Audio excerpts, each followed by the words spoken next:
Здравия, глава 7. Судебная власть и прокуратура. Статья 118.1. Правосудие в Российской Федерации осуществляется только судом. Проблемы только со статусом судов и судей. В том смысле, что их юридически нет.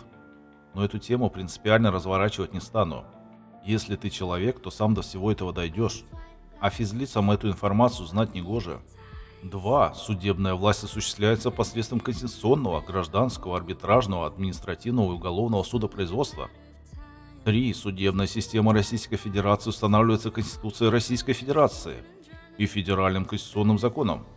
Судебную систему Российской Федерации составляют Конституционный суд Российской Федерации, Верховный суд Российской Федерации, федеральные суды общей юрисдикции, арбитражные суды, мировые судьи субъектов Российской Федерации. Создание чрезвычайных судов не допускается. Статья 119.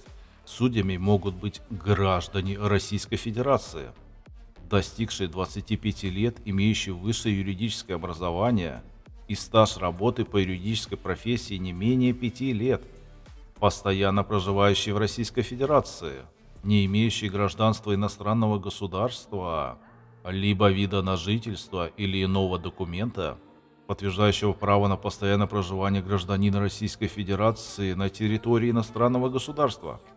Судьям судов Российской Федерации в порядке, установленном федеральным законом, запрещается открывать и иметь счета, вклады, хранить наличные денежные средства и ценности в иностранных банках, расположенных за пределами территории Российской Федерации. Федеральным законом могут быть установлены дополнительные требования к судьям судов Российской Федерации. Прикиньте, как классно, прям в Конституции описали схему, как можно отводить каждого якобы судью. Статья 123.1. Разбирательство дел во всех судах открытое.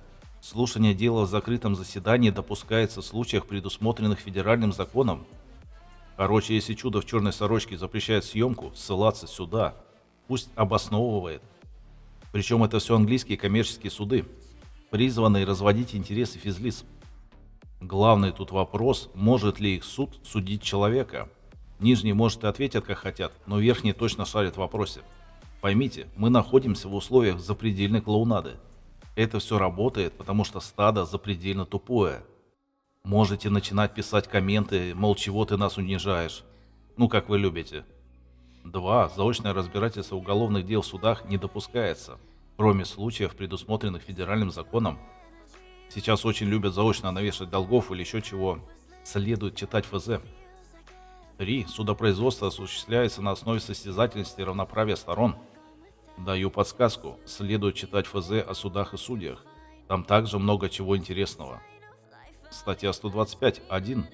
Конституционный суд Российской Федерации является высшим судебным органом конституционного контроля в Российской Федерации, осуществляющим судебную власть посредством конституционного судопроизводства в целях защиты основ конституционного строя, основных прав и свобод человека и гражданина и так далее.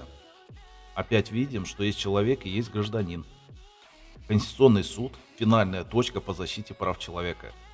Но это в том случае, если вообще есть желание играться с судебной системой.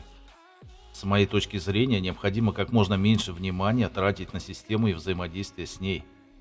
А то некоторые странные существа предлагают буквально на каждое постановление и закон в акцепте отказа написать и размещать в соцсетях, а то и письма им слать. Короче, предлагают тратить жизнь на возню с бесами. Бесы без обид. Понимаю, стрёмно, что с чиновниками сравнил. Еще меня забавляет, вот ты отобьешь акцепт, и таких же якобы прошаренных может наберется 1%. А все остальные на автопилоте. Но включайте голову хоть чуть-чуть. Я вообще часто в ахере от того, что по интернетам познающие право предлагают. Всем добра, здоровья, процветания и денег.